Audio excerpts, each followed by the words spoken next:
Sir को और Mrs धर को नमस्कार। और सर, नमस्ते नमस्ते। आप हमें अपना समय दे रहे हैं। हमने आपसे रिक्वेस्ट की थी कि दैनिक जीवन में हम कैसे धर्म को उतारें, वो आप हमें सिखाएं। आपने हमें बहुत सारे और तो जो थ्योरी है वो बहुत अच्छे से समझाई है। टीचिंग्स ऑफ द बुद्धा जो आपके सीरीज हैं वो बहुत ही यूजफुल रहे हैं हम लोगों के लिए। पर फिर भी एक चैलेंज आता है कि डेली लाइफ में जब जाके कोशिश करते हैं कि धर्म जीवन में उतरे, तो उसमें कहीं ना कहीं एक गैप रह जाता है। और उसी गैप को देखते हुए ये सीरीज जो है ये चालू की गई है। तो सर से अनुरोध है कि इन टॉपिक्स पे हमारा मार्गदर्शन करें और हमें प्रश्न उत्तर का भी मौका मिलेगा। तो आज का जो टॉपिक है वो है क्रोध। और क्रोध ऐसी चीज है जो मैं 2 वर्ष के बच्चे को भी हम सामान फेंकते हुए देखते हैं, और किसी 80 वर्ष के वृद्ध को भी गुस्सा करते हुए देखते हैं। खुद के अंदर कभी देखते हैं सप्रेस्ड एंगर, और कभी जोर से एक्सप्रेस भी कर देते हैं उसको। और सब ऐसा महसूस करते हैं कि ये कुछ ठीक नहीं हो रहा है, ये गुस्सा मुझे क्यों आ रहा है। मुक्त तो होना चाहते हैं उससे, पर बड़ा मुश्किल सा लगता है।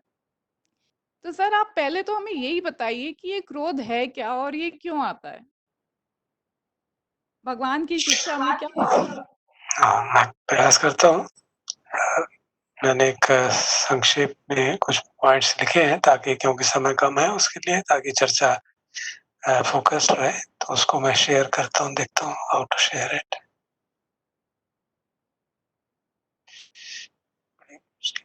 ये है ना शेयर कंटेंट। आप देख पा रहे हैं? सर, लोड हो रहा है अभी। अच्छा,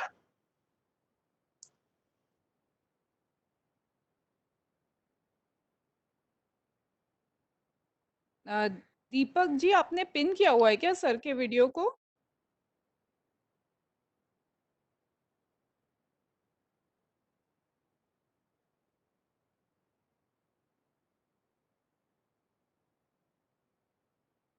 तो स्क्रीन शेयर नहीं हो रहा?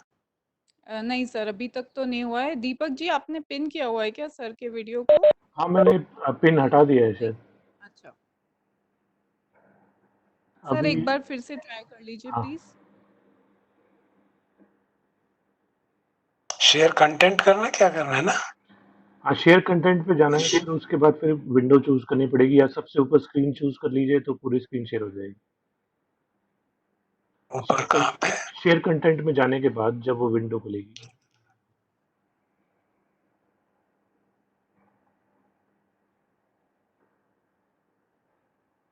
हाँ, आ रहा है सर। अभी दिख नहीं रहा है, बट एक विंडो आ गई है। अब आ गया आ सर। गई? आ गई सर। क्रोध क्रोध लिखा हुआ है अंग्रेजी में, रेड कलर में। हाँ जी सर। हाँ आ जी गया? सर। ठीक। तो मैंने प्रयास किया है कि संक्षेप में बात को रखने का। क्रोध जो है बेसिकली एक प्राइमल इमोशन है हमारा, जैसे पिछली बार हमने भय पे चर्चा की थी। तो क्योंकि हम अपने पूर्वज जो हमारे एनिमल्स ही रहे हैं, तो जो एनिमल इंस्टिंक्ट्स हैं वो सब हम में हैं। वो सब प्रिजर्वेशन के लिए, पिछली बार भी ये चर्चा हुई थी, सेल्फ प्रिजर्वेशन के लिए है, अपने को बचाने के लिए है, सर्वाइवल के लिए है। तो क्रोध और भय, आशंका, मनुष्यों में इस तरह की बातें भी रहती है। प्राइमरी क्रोध एक प्राइमरी हमारा इमोशन है।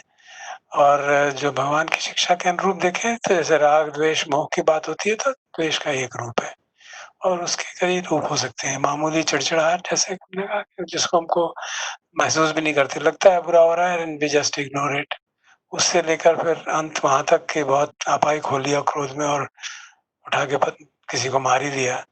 मुझे याद आता है कि त्योहार में जब हम जाते थे, तो वहाँ पे majority of the murder convicts जो थे, वो कोई क्रिमिनल्स नहीं होते थे, वही होते थे जिनका एक क्षण के लिए गुस्सा इतना ज्यादा बढ़ गया कि सामने ईंट पड़ी थी और ईंट उठा के मार दी, और जीवन भर के लिए मुसीबत हो गई। ऐसे बहुत हमने लोग देखे जो अच्छे संभ्रांत घरों के थे, लेकिन उस 2 क्षण के अंदर सारा जीवन बदल गया। तो अत्यंत हानिकारक चित्र थी, हम सब समझते हैं। और भगवान इसको कितना महत्व देते हैं उसी बात से पता चलता है कि धम्मपद में एक पूरा अध्याय है, जो हमने पढ़ा था क्रोध भंग पे। प्रकट कारण तो इसके हमें यही लगते हैं कि भाई इंद्रियों से, किसी भी इंद्रिय से कोई अप्रिय स्पर्श हो गया, कोई कान में अप्रिय शब्द चला गया, आँखों में कुछ दिखने को बहुत बुरा दिख गया जो हम नहीं देखना चाहते थे या अच्छा नहीं लग रहा है, या कुछ मुँह में टेस्ट ऐसा चला गया, या कुछ स्मेल ऐसी आ गई, या मन में ऐसा विचार ही आ गया। तो कुछ भी अप्रिय हो जिससे संयोग हो जाए तो अप्रिय लगता है और वो द्वेष का रूप ले लेता है, वो चिड़चिड़ाहट, क्रोध तक जा सकता है। तो भगवान की वाणी को मैंने लिखने की कोशिश की, अप्रिय ही संप्रयोग, ये क्रोध का कारण है। और अंततः यमपि इच्छा न लभते, जो हम चाहते हैं वो नहीं होता। आजकल तो जो भी हम चाहते हैं कुछ नहीं कर पाते, घर पे बैठे हुए हैं, बाहर नहीं जा सकते, ये नहीं कर सकते, ये नहीं मिल रहा, ये नहीं मिलेगा, वो करो वो करो, तो सब क्रोध के अत्यंत कारण उपलब्ध हैं। अब हम बेसिक कारण यही है कि ये हमारी एक बेसिक सुखवादी पाश्विक प्रवृत्ति है हमारे मनुष्यों में, कि भाई हम सुख चाहते हैं, प्रसन्नता चाहते हैं, प्लेजेंट एक्सपीरियंसेस चाहते हैं। और दूसरे जो द्वेष रूपी द्वेषवाद के पेड़ की दूसरी ब्रांचेस हैं, जैसे डिप्रेशन है या घबराहट है या भय है, आशंका है, उनमें हमेशा बुरा ही लगता है। लेकिन क्रोध एक ऐसी अजीब सी चीज है जो हमें क्षणिक तृप्ति भी देता है, और इस कारण से हम क्रोध को छोड़ भी नहीं पाते। तो भगवान ने उसको बड़े सुंदर तरीके शब्दों में इस्तेमाल किया, मैंने वो डाला यहाँ पे, छेत्वा सुत्त है संयुक्त निकाय में।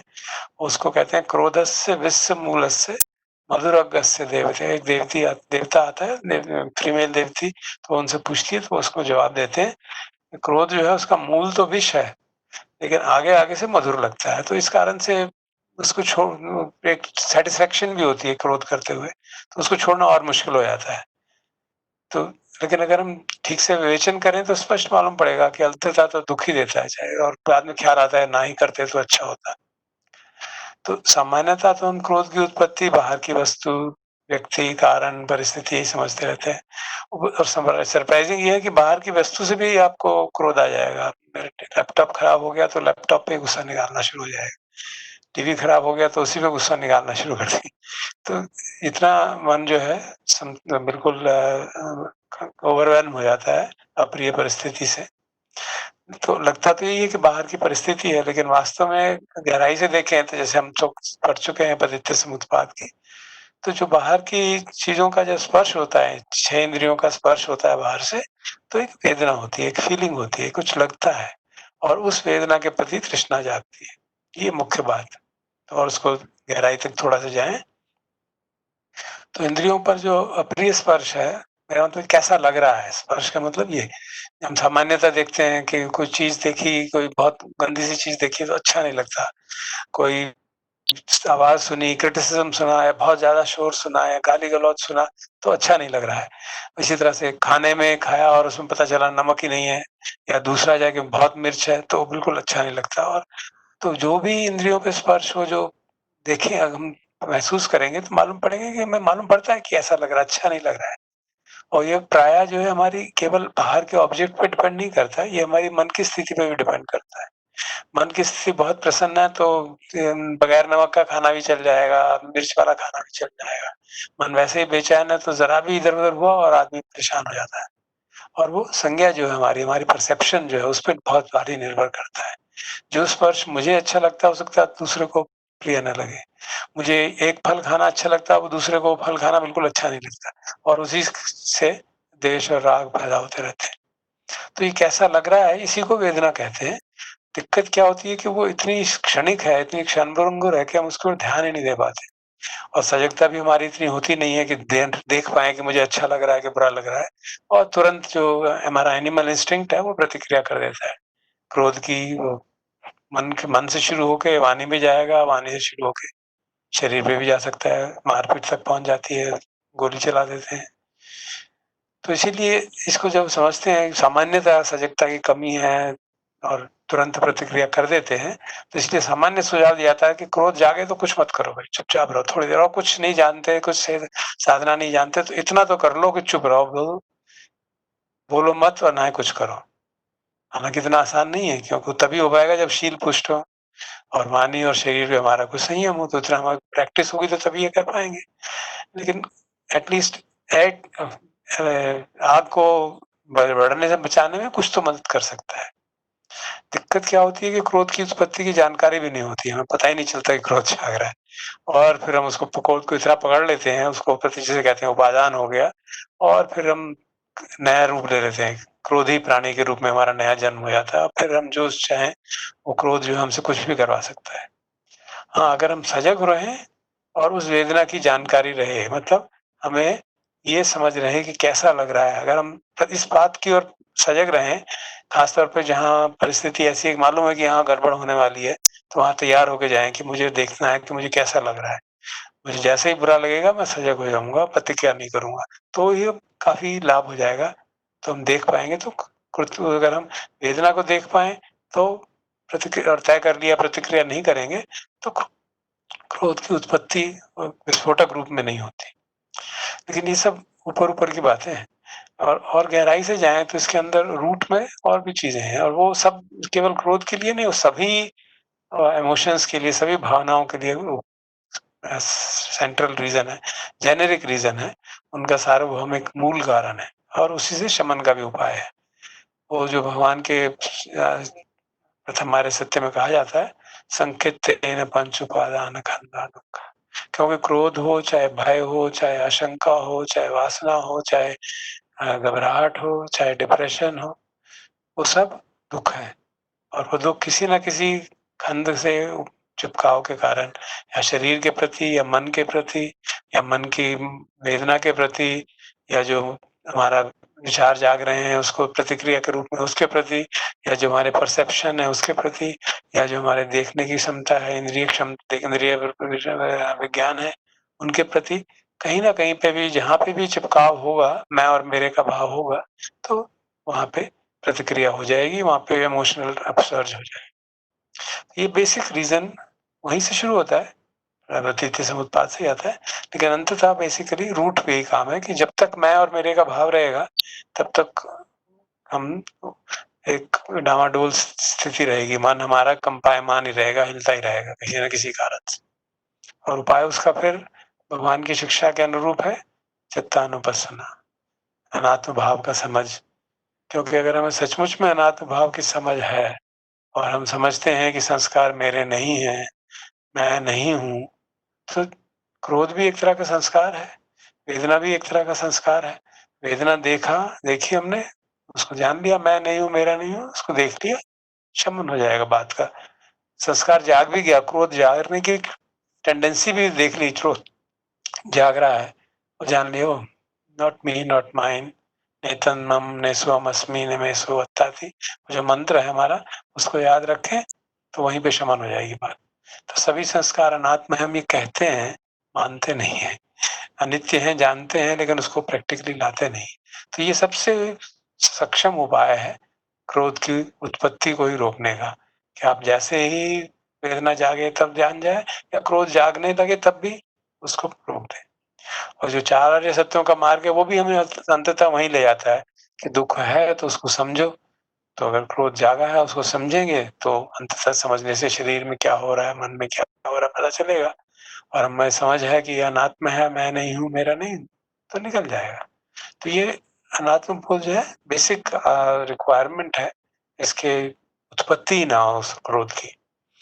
तो लेकिन हाँ, उस अनात्म बोध पे भी एक कई बार आदमी कन्फ्यूजन हो जाता है कि अगर क्रोध जागने के लिए मैं ज़िम्मेदार तो नहीं हूँ, क्योंकि जो परिस्थितियाँ हैं, कर्म विपाक है, अनुशय क्लेश हैं, वो मेरे नहीं है, तो ठीक है, होता है तो होने दो, मुझे क्या फ़र्क पड़ रहा है? और मैंने अगर किसी को मार भी दिया, कुछ वाणी भी गलत कर दी, तो क्या हुआ? तो उसके लिए बड़ा इम्पोर्टेंट चीज़ समझनी होती है कि हम रिस्पॉन्सिबल क्रोध जागने के लिए नहीं है शायद, लेकिन उसके जो आउटकम है उसके लिए तो रिस्पॉन्सिबल रहेंगे, उसके लिए अकाउंटेबल तो हैं।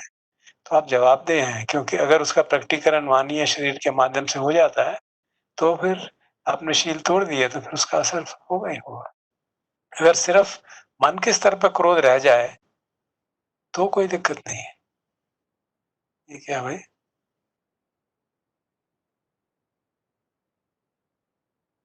यार, ये रहने दो सब। तो जो मन के स्तर पे जो भाव जागता है, अगर हम उसको मन तक ही रोके रखें, तो भी बहुत बड़ी बात है, क्योंकि उसका प्रकटीकरण नहीं हुआ। तो उसके लिए तभी ये है, जब हमें इतना शील पुष्ट हो, हमारे वाणी पे संयम हो, और फिर हम उसको देख पाएँ। तो ये अनात्म बोध का गलत गलत उपयोग नहीं करें हम, कि कई बार करते हैं कि ठीक है, क्रोध आ गया, मैंने किसी को कह दिया, क्रोध मेरा नहीं, मैं नहीं, तो क्या फ़र्क पड़ रहा है? ऐसा नहीं है, क्योंकि उसका इम्पैक्ट हमारे पे भी होगा और दूसरों पे भी होगा, और वो फिर शील टूटेगा। शील टूटेगा तो वो संस्कार ऐड होगा, घटेगा नहीं। और सबसे बड़ी इम्पोर्टेंट बात ये है कि ये बात दूसरों पे भी लागू होती है। अगर कोई हमसे क्रोध कर रहा है, तो हमको भी समझना चाहिए कि वो उसके लिए उतना रिस्पॉन्सिबल नहीं है, अकाउंटेबल होगा। तो इसलिए उसके प्रति हमें द्वेष नहीं करना चाहिए। तो अगर ये समझ हमारी आ जाए, तो बहुत फ़ायदा होता है। तो संक्षेप में, क्रोध की उत्पत्ति ना हो, कैसे नहीं होगी? जब हमारी दृष्टि सम्यक हो। सम्यक दृष्टि का मुख्य बात है अनात्म बोध। और फिर सेकेंडरी मेथड है, हमारा मन जो है इतना सक्षम नहीं है अभी, तो जो ब्रह्म विहार है उनका अभ्यास करें। मैत्री जितनी करेंगे, उपेक्षा भावना जितनी करेंगे, तो उतनी हमें समता की पुष्टि होती चली जाती है। तो फिर जो क्रोध जागा है उसको हम देख पाते हैं, उसके प्रति प्रतिक्रिया नहीं करते, वो मन तक ही रह जाता है। क्योंकि अगर क्रोध जागा है और मन तक रह गया, तो उसका बाहर प्रकटीकरण नहीं हुआ, तो बहुत भारी विजय हो गई हमारी क्रोध। और फिर शांति का अभ्यास, चित्तानुपश्यना, कायानुपश्यना, जैसे कहा कायानुपश्यना इसलिए क्योंकि चित्त का जो अगर क्रोध अगर जाग गया है, तो काया पे बहुत भारी असर होता है, और वो काया में स्टोर्ड भी रहता है, जो अनुशय क्लेश है। तो काया में क्या हो रहा है उसको भी साथ-साथ जानेंगे, चित्त में क्या हो रहा है उसको भी जानेंगे, तो क्रोध का शमन होने में धीरे-धीरे क्रोध का शमन का मार्ग प्रशस्त हो जाता है। अब आप कहेंगे ये सब तो बड़ी बातें हैं, कुछ तात्कालिक उपाय भी होना चाहिए, तो उसके भी थोड़े से मैंने लिखे। तात्कालिक उपाय सबसे बड़ा महत्वपूर्ण तो है कि मौन रहें, बस इतना हम अपने को समझा लें। खास तौर पे जब कहीं ऐसी परिस्थिति हो, मालूम है यहाँ जाना है, यहाँ इस परिस्थिति में खूब डिस्कशन होगा, क्रोध होने की संभावना है, तो ये तय कर लें मैं चुप रहूँ। तो 50% of the victory is one. और फिर मन को किसी और तरफ लगाना, ये सामान्य साधारण सी बात है। और अगर शरीर पे क्रोध का जो प्रभाव हो रहा है, उसको अगर हम देख पाएँ बगैर बेचैन हुए, तो बड़ी भारी बात हो जाती है। तो क्रोध का मैग्नीट्यूड अपने आप कम होता चला जाता है। और चौथी बात, क्रोध के दुष्परिणामों को याद करना, ये बहुत महत्वपूर्ण बात है, ये समझ की बात है कि वो दुष्परिणामों के लिए एक बहुत अच्छा सूत्र है, जो भगवान ने बड़े इंटरेस्टिंग वे में उसको समझाया है। तो मैंने यहाँ पाली में और यहाँ हिंदी में उसका ट्रांसलेशन किया है। भगवान ने ऐसे कहा है कि ऐसी ये क्रोध जो है, वो 7 चीज़ों को जो हमारे दुश्मन को अच्छी लगती हैं और जो दुश्मन का उद्देश्य पूरा करती हैं, वो क्रुद्ध पुरुष को अपने आप आ जाती हैं। तो क्या है? कौन-सी 7 बातें हैं? तो दुश्मन हमारा जो बैरी है, वो क्या चाहता है? हो वत्ताय दुब्बनो वो व्यक्ति कुरूप हो जाए। कहते हैं क्रोध करोगे तो कुरूप हो ही जाओगे उस समय के लिए। वो उस व्यक्ति की नींद खराब हो जाए, उस व्यक्ति को कोई लाभ ना हो। कहेंगे क्रोध करोगे तो लाभ क्या, नुकसान ही नुकसान होता चला जाएगा, जो काम कर रहा है वो भी बिगड़ जाएगा। हो तब न भोगा, उस व्यक्ति की कोई संपत्ति ना हो, संपत्ति का नाश हो जाए। हो होता है न वसवा, उसको कोई प्रतिष्ठा ना रहे, प्रतिष्ठा खराब हो जाएगी, क्योंकि अगर आप बार-बार क्रोध करेंगे तो प्रतिष्ठा खराब हो ही जाएगी। ना मितवा, उसका कोई मित्र ना रहे। और अहो होता है कायस्य भेदा करो, मृत्यु के बाद वो नरक में जाए, नीचे के लोगों में जाए। कहते हैं ये जो आपका सचमुच में वैरी है, वो यही चाहता है आपके लिए, और क्रोध करके आप उसके लिए काम कर रहे हैं। You are just doing what he wants to happen. तो उनका समझाने का तरीका है कि क्रोध के दुष्परिणाम क्या-क्या हैं। मतलब एक सूत्र आता है चूल विभाग के सूत्र, उसमें कहते हैं जो प्राणी बार-बार क्रोध करता है, मृत्यु के बाद अगला जन्म जो होगा वो क्रूर होगा। और इसी जन्म में उसकी नींद खराब हो जाएगी, नुकसान होगा, जो भी काम करता है उसमें प्रतिष्ठा टूटेगी, तो बार-बार क्रोध करेगा, मित्र नहीं बन पाएँगे, और अंततः अगला जन्म भी बिगड़ेगा ही। तो इस बात को अगर हम याद रखें, तो इससे हमें मोटिवेशन मिलती है कि भाई कम से कम मौन तो रह लो, और कुछ नहीं तो इतना तो कर लो। और फिर क्रोध शमन के उपाय और जो बताए जाते हैं कि जिस व्यक्ति पर क्रोध आ रहा हो, उसके अच्छे कामों को याद कर। ऐसा हो नहीं सकता कि कोई आदमी किसी ने कोई अच्छा काम ही ना किया हो, तो उससे बड़ा फ़ायदा बनता है। और अंततः कोई तरीका ना बने कर्म सिद्धांत को याद करना कि भाई जो आदमी मेरे पे को कष्ट दे रहा है, उसके कर्मों का फल उसको मिलेगा। मैं अपने कर्म क्यों बिगाड़ रहा हूँ? क्रोध करके मैं अपने कर्म बिगाड़ रहा हूँ, तो मेरे को भी कष्ट कर्मों का दुख भोगना पड़ेगा। तो ये समता स्थापित करने हेतु, जैसे हम उपेक्षा भाव में हमेशा करते हैं, समता स्थापित करने के हेतु कर्म सिद्धांत को याद करना बहुत फायदेमंद चीज है। अंत में 1-2 कोटेशंस मैंने रखी हैं just to share with you, जो मुझे बहुत अच्छी लगती है बहुत सालों से। एक च्वांग-त्सु फिलोसोफर थे चाइना के, 4वीं शताब्दी ईसा पूर्व, मतलब लाओ त्से के बाद काफी मशहूर हैं। तो उनकी एक खाली नाव का दृष्टांत दिया जाता है। I don't know whether you can read it, मैं समझा हिंदी में बता देता हूँ। वो कहते हैं कि अगर एक आदमी नदी पार कर रहा था और एक खाली नाव उसकी नाव को टकरा गई, तो वो कितना भी गुस्सैल आदमी हो, गुस्सा नहीं कर सकता, क्योंकि खाली नाव है और ना खाली नाव पे क्या करेगा गुस्सा। और अगर उसमें कोई बैठा हो तो झगड़ा करके पता नहीं क्या क्या कर लेगा। तो वो अंततः च्वांग-त्सु हमें क्या कहते हैं, if you can empty your own boat crossing the river of the world, no one will oppose you, no one will seek to harm. तुम अपने आप को मैं से शून्य कर लो, कोई दिक्कत नहीं होगी, तुम संसार से बगैर किसी परेशानी के पार हो जाओ। तो ये उनका बहुत अच्छा दृष्टांत हो देते हैं। एक सूफी संत हुए रूमी, वो भी बहुत अच्छा दृष्टांत हो देते हैं। कोई अगर आपको कहते हैं कि अगर कोई कारपेट को एक डंडे से मार रहा है, तो वो डंडा कारपेट की गंध निकालने के लिए मारता है, वो कारपेट से उसकी दुश्मनी नहीं होती है। तो तुम्हारे भीतर भी बहुत सारा डस्ट भरा पड़ा है, मैं का बहुत सारा डस्ट भरा पड़ा है, मैं अहम भाव का। वो तभी निकलेगा जब बाहर से क्रुएलिटी होगी, दुख आएगा, परेशानी होगी। तो उसको उस सेंस में देखो कि मेरे दुर्गुणों को निकालने का अवसर है, और तब धीरे-धीरे तुम अहम के भाव से निकल पाओ।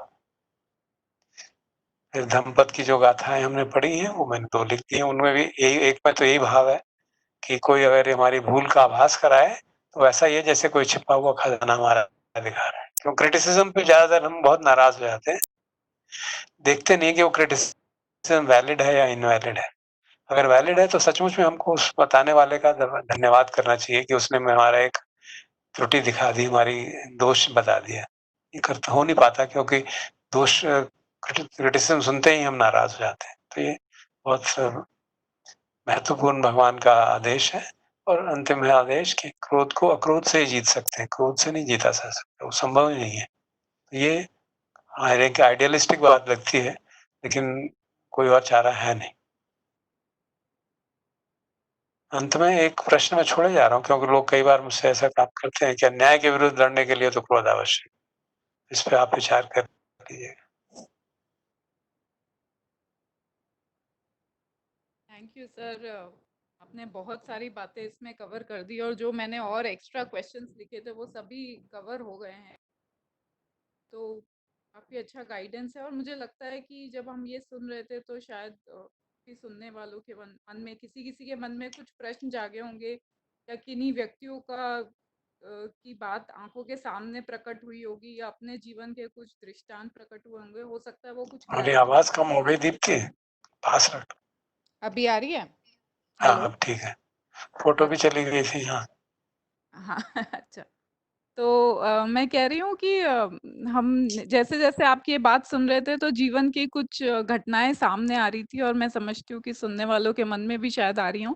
तो अगर किसी के कोई प्रश्न है इस टॉपिक को लेकर, तो आप अपने आप को अनम्यूट करके सर से डायरेक्टली पूछ सकते हैं।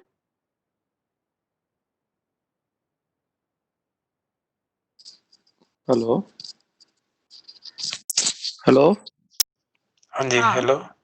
हाँ, मैं हाय। रविंद्र बनसोड़े मुलुंड से बोल रहा हूँ। जी जी। मेरा क्वेश्चन था, क्या आप अनुशय क्लेश के बारे में एक्सप्लेन कर सकते हैं? क्या उसका पिछले जन्म से कोई संबंध होता है? जी जी। अनुशय क्लेश का मतलब जो सोए हुए हैं, जो हमारे संस्कार सोए हुए हैं, सुप्त अवस्था में है, जो कि तभी जब उनके लिए उपयुक्त भूमि उपलब्ध होती है, तब वो प्रकट हो जाते हैं। जैसे बीज कोई हो, जब तक भूमि उपयुक्त नहीं होगी तब तक उसमें पेड़ निकलेगा नहीं। तो उसी तरह से वो अनुशय क्लेश माने जाते हैं जो हमारी चित्त धारा के साथ चलते रहते हैं। तो चित्त धारा को हमारी कहना भी ठीक नहीं है क्योंकि अब आज हमारे इस जीवन से पहले कौन उसमें था, क्या था, कोई वो मैं तो था नहीं, कोई और ही होगा। तो इसलिए कहा जाता है चित्त धारा भी एक मैं और मेरी नहीं है, एक ओनरलेस है जिसमें प्रकट होते रहते हैं समय-समय पर अलग-अलग प्राणी। वो भी अनात्म ही है। तो लेकिन इस इन्कार्नेशन में जो मेरी जो चित्त धारा मुझे संचालित कर रही है, उस चित्त धारा में जो अनुशय क्लेश है, वो भी सब प्रकट होते हैं। अगर उसमें द्वेषात्मक क्लेश बहुत है, तो जैसे द्वेष की बाहर परिस्थिति होगी तो द्वेष प्रकट हो जाएगा। उसको हम देख लें, उसमें आग में घी न डालें, तो धीरे-धीरे जितनी आग है उसके अंदर जितना फ्यूल है, वो कम हो जाएगा धीरे-धीरे। बार-बार, बार-बार ऐसा करेंगे, तो वो अनुशय क्लेश भी समाप्त हो जाएगा। अच्छा।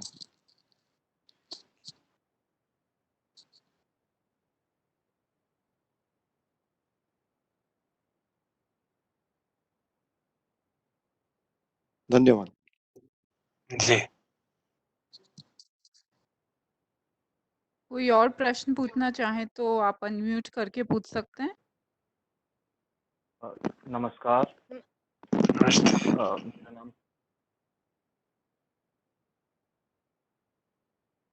मेरा नाम पंकज जी। बोल सर, मेरा एक सवाल है कि जैसे कुछ लोग होते हैं जो हमारे साथ कुछ इतना बुरा कर जाते हैं कि हमारी संपत्ति हड़प लें या फिर कुछ धोखा दे जाएं, तो उनके प्रति इतना वो द्वेष रहता है, मतलब काफी क्रोध जाता है। तो फिर इस समस्या से कैसे मतलब दूर हटें? हाँ, देखिए जो व्यावहारिक रूप पे हमें काम करना है वो तो करना ही चाहिए ना। जो उसके लिए लीगल एक्शन लेना है, दूसरे एक्शंस लेने हैं, वी शुड टेक देम। लेकिन क्रोध करके हम अपना ही नुकसान करते हैं ना, ये हमको समझने की ज़रूरत है। क्रोध करके एक तो हमारी अपनी बुद्धि खराब हो जाती है ना? हमारी क्षमता नहीं रहती तो क्या हमें करना है वो भी ठीक से नहीं डिसाइड कर पाते। कई बार क्रोध के वशीभूत गलत काम कर जाते हैं, गलत एक्शन ले जाते हैं। तो चित्त को समता में रहे तब हम एक्शन लेंगे तो अच्छा होगा। ऐसे इसका क्रोध का नहीं कर कोई हमारा नुकसान करता जा रहा है और हम कुछ नहीं करेंगे, ऐसा नहीं है। मुख्य बात ये है कि हमारा नुकसान हो रहा है, हम समझ रहे हैं और मन में क्रोध ना जागे इसलिए ये भी समझ रहे हैं कि हमारा अगर नुकसान हुआ है, हमारे को अगर चित्त में बेचैनी हो रही है, विपाक चित्त है, अप्रिय है, तो इसमें कहीं न कहीं हमारा कर्मों का ही कारण है। हमारे कर्मों के फल के स्वरूप ही परिस्थितियाँ समान होती है। तो ये काफ़ी मुश्किल होता है कई बार ये मान पाना, क्योंकि कर्म हमने सब इस जन्म में तो अच्छे ही कर्म किए हैं, तो लगता है कि ये क्या हुआ?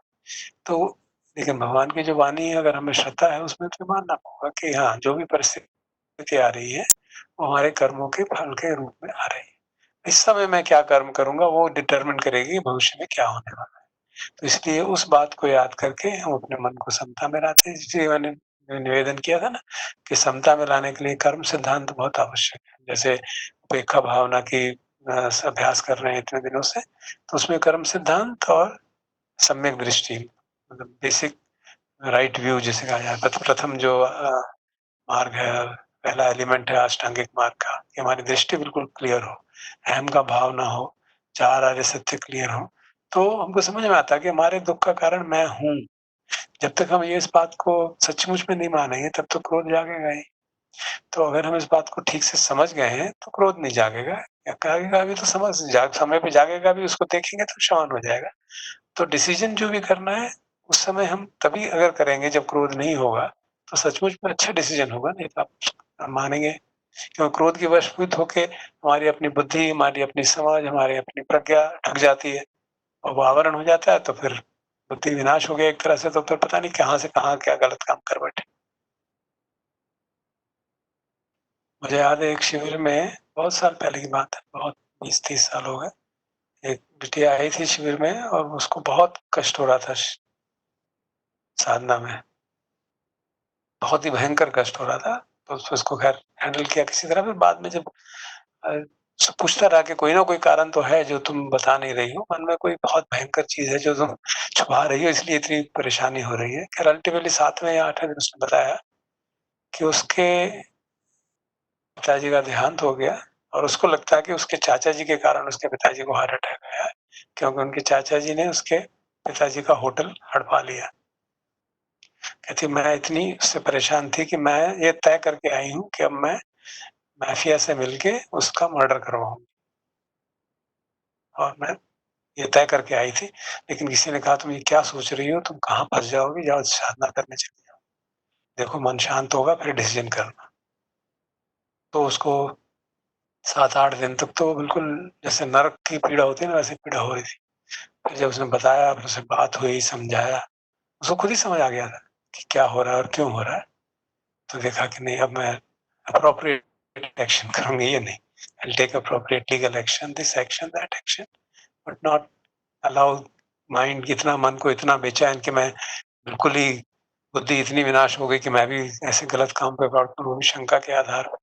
तो ये एक उदाहरण के रूप में मैं आपको बता रहा हूँ कि कितना भारी गलत काम हो सकता था अगर वो चित्त को समाहित न कर पाती।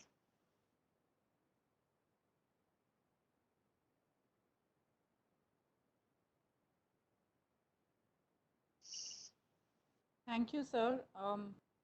कुछ लोगों ने शायद हैंड रेज किया है, तो वन बाय वन आप अपने आप को अनम्यूट करके क्वेश्चन पूछ सकते हैं। हेलो हेलो, नमस्ते सर। आपकी आवाज़ आवाज़ कम आ थोड़ी रही कम आ है। रही है। लीना आपकी आवाज़ कम आ रही है। अब आ रही है सर? हाँ, हाँ, बोलो। नमस्ते सर, नमस्ते मैम। थैंक नमस्ते, यू फॉर नमस्ते, लेट मी नमस्ते, लाइटनिंग सेशन, नमस्ते। Very powerful session. सर मेरा आपसे दो क्वेश्चन थे सर, जस्ट अ क्लैरिफिकेशन। जैसे कि हमें क्रोध आता है तो हम अपने बारे में हम ये सोचते हैं, जब गुस्सा आता है तो this anger is not me, एक इमोशन अराइज हुई है, आ रही है, जा रही है, मेरे पुराने कर्मों का फल है, कुछ भी है, परिस्थितियां ऐसी हैं और उसके कारण कुछ ऐसी सिचुएशन हुई है जिससे I am reacting angrily, so this emotion is arising, just watch, just देखो, observe it without any self. Does it apply, as you said in your lecture abhi, does it apply to the other person as well, in the sense that जो दूसरा इंसान क्रोध कर रहा है वो भी उसका नॉन सेल्फ है, इट्स नॉट हिम और हर who is actually angry, it is the situation and the conditioning and the causes and his or her karma which is causing that particular emotion to arise at the moment. Yeah, And since of that course. person is not really responsible for this, why should you Hmm. get angry at that person as well? Is that Yeah, correct, sir? yeah, ये मैंने लिखा ना अनाथ बोध में क लिखा हाँ है, सर, क्रोध जगाने के लिए है। बीच में हाँ ख सर, वही मैं लिखा, पूछ रही यही थी। बात दूसरों पर भी लागू होती है। जी, हाँ सर, बिल्कुल। इसीलिए मैं पूछ रही थी, आपका ये लिखा है ना सर, इसलिए भगवान के कई सूक्तों में कहा गया, मैंने यहाँ बताया, शायद कहा नहीं, कि जब कोई हाँ तुम जी, पे क्रोध कर रहा है, तुमसे अन्याय कर रहा है और सचमुच में कोई धर्म में पृष्ठ है, तो उसको उसके प्रति करुणा जागेगी। अरे कितना गलत काम कर रहा है, ये अपनी खाई खोद रहा है, न जाने कहाँ जाके फंसेगा। तो हाँ जी क्रोध सर, की वो तो जगह होता करुणा ही है। जागेगी।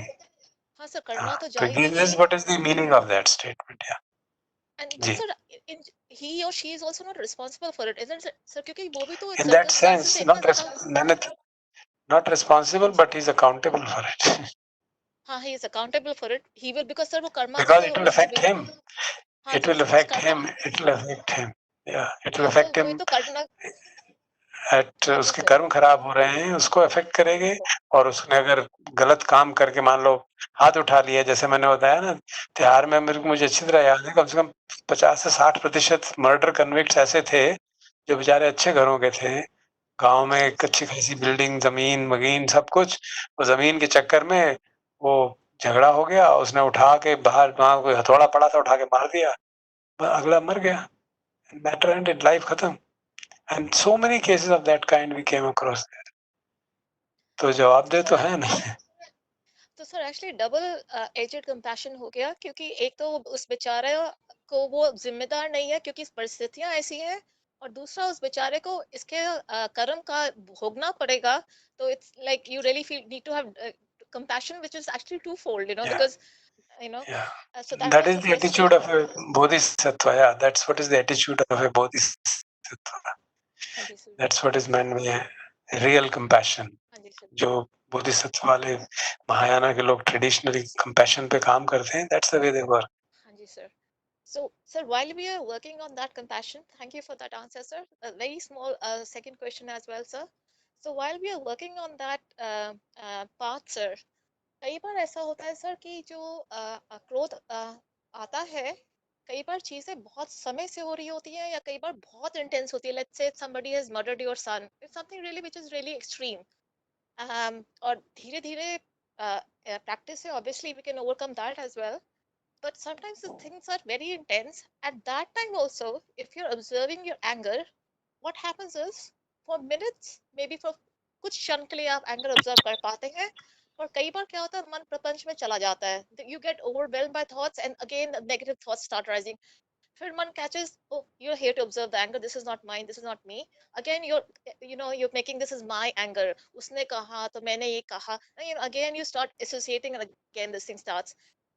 So धीरे धीरे वो कम हो जाता है. But if it's something which is very very intense, sometimes you get overwhelmed by the situation and you tend to react. Not even अगर वाणी से भी ना react करें, पर मन में जो ख्याल आते हैं वो बर्निंग रहती है. सारा शरीर 2 घंटे तक जल रहा है. तो आदमी सर 2 घंटे तक एंगर को देख देख सकता है, देखता ही रहेगा कि लाइक नहीं, how to make sure you that you. हाँ जी sir. one has to have compassion for oneself. इसीलिए कहा गया ब्रह्म विहार बहुत महत्वपूर्ण चीज है. हम लोगों ने उतना महत्व नहीं दिया उनको. ब्रह्म विहार की साधना को हम लोग हमेशा सिर्फ इसमें ही लगे रहे, विपश्यना में. हाँ जी सर. जब हमारा मन बार बार उखड़ रहा है, आपने तो, और इतनी इंटेंस बात है, हमारे किसी का मर्डर हो गया, हमारे प्रिय का, तो दुख जागना स्वाभाविक है, गुस्सा आना स्वाभाविक है. तो उस गुस्से के प्रति करुणा का भाव, अपने प्रति भी तो करुणा का भाव आना चाहिए. जैसे आपको याद होगा, अजांस में तो बार बार कहते हैं, उन्होंने एक्चुअली यही एग्जाम्पल दिया था एक प्रवचन में, अगर आपने याद होगी तो 3 दिन पहले ही शायद था या कितने दिन, तो मुझे याद नहीं, कि एक लेडी थी जो वहाँ पे इंग्लैंड में, उनकी बेटी का वो चर्च में वो थी, क्या कहते हैं इनको, चर्च के फादर को क्या कहते हैं लेडीज को, मतलब she was a priestess in the church. Okay. तो उसकी वो वहाँ पे चर्च में तो फॉरगिवनेस की बात हमेशा होती है, शुड फॉरगिव एवरीबॉडी जो तुम्हारा नुकसान भी करे. क्योंकि उसकी बेटी का लोगों ने, किसी ने रेप करके मर्डर कर दिया, and she was not able to forgive him, and she was so upset, and she said she eventually gave up her priesthood कि मैं I am not capable of doing it. तो उसका उदाहरण लेके उन्होंने कहा कि उसको ये करना चाहिए था कि have compassion for, forgive herself for the inability to forgive. There's a very beautiful talk of Jan Sumedo, no, old, very old, 80s 70s की talk है, inability to forgive. मैंने सुनी थी वो. अब वहाँ के एक कोई दृष्टांत, अपने साथ का दृष्टांत उन्होंने सुनाया था उसमें, और पूरा बताया था. How do we handle the inability to forgive somebody who has done something very very very atrocious? तो you handle it, उसमें क्या बात है. अपने प्रति भी तो करना होनी चाहिए, अपने प्रति भी तो मैत्री का भाव होना चाहिए. तो हमको उसको पीछे पड़ने की जरूरत नहीं है. We have to accept it. Basically, when we do observation, then we don't think. When we are observing that there is anger or there is sadness or there is, और मन में बेचैनी है, दुख है, तो हम उसके एनालाइज नहीं करते. तो उसको देखते हैं और ये समझ तो है ही हमको ये अनित्य है, उसको कहने की जरूरत नहीं है. और शरीर पे क्या हो रहा है उसको देखते हैं, वो बहुत जरूरी है. अगर शरीर पे क्या हो रहा है उसको नहीं देखेंगे तो, और मन के स्तर पे अटके रहेंगे, तो फिर वो बहुत जाने में, उसको, उसका शमन होने में बहुत लंबा समय लगता है. तो शरीर के ऊपर देखना भी साथ साथ आवश्यक है. तो देखते टाइम सिर्फ देखना है और कुछ नहीं. जो चिंतन करना है, एनालिसिस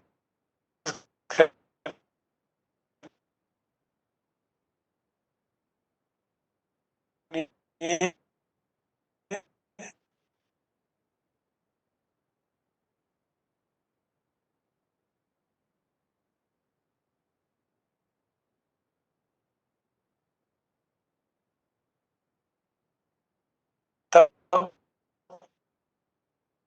जब हम उस काम प्रक्रिया में actively involve. And I kept on looking at my body, which was really, really burning intensely, and that kept on for 2-3 hours.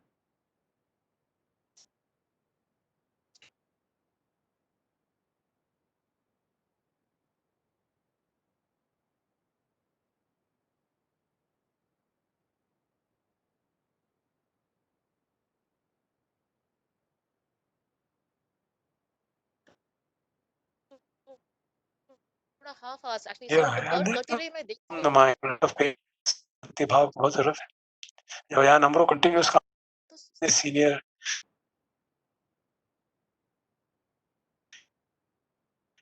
इतने डेडिकेटेड टीचर, वो कहते हैं कि 2 साल मुझे लगे अपने एंग्जाइटी करने में, तो must take heart, it's okay.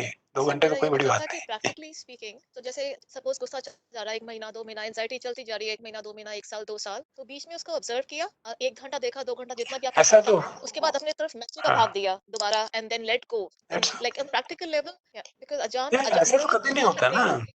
ऐसा हाँ नहीं जी ना, सर, ऐसा कभी नहीं होता। ऐसा कभी नहीं होता कि 2 साल तक कंटिन्यूअसली चलता रहेगा, आता है जाता है, आता है जाता है, ऐसा होता है। राइट राइट अगर isn't it? ऐसा तो हो ही नहीं सकता।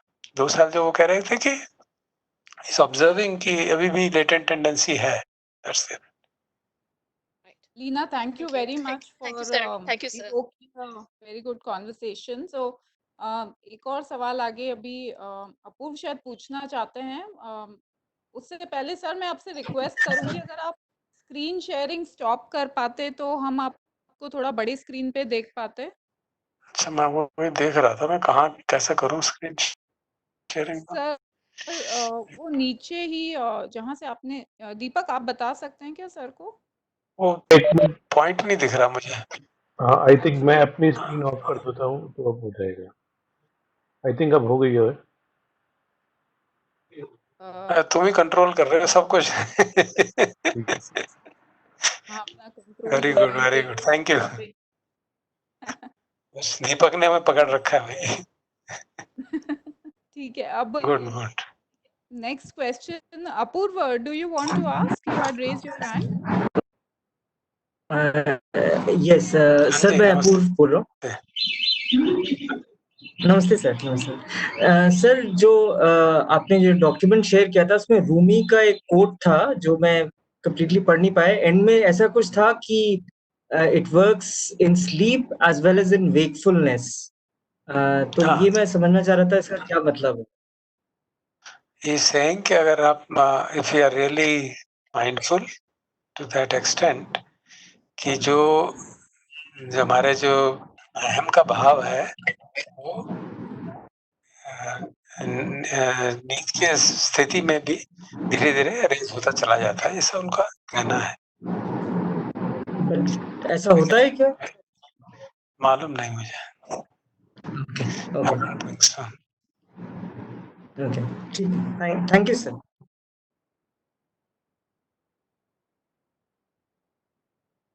एक फाइनल क्वेश्चन और ले सकते हैं हम, अगर कोई पूछना चाहे तो। मैं नहीं देख पा रही हूँ, अगर किसी ने हैंड रेज किया हुआ है तो आप पूछ लीजिए।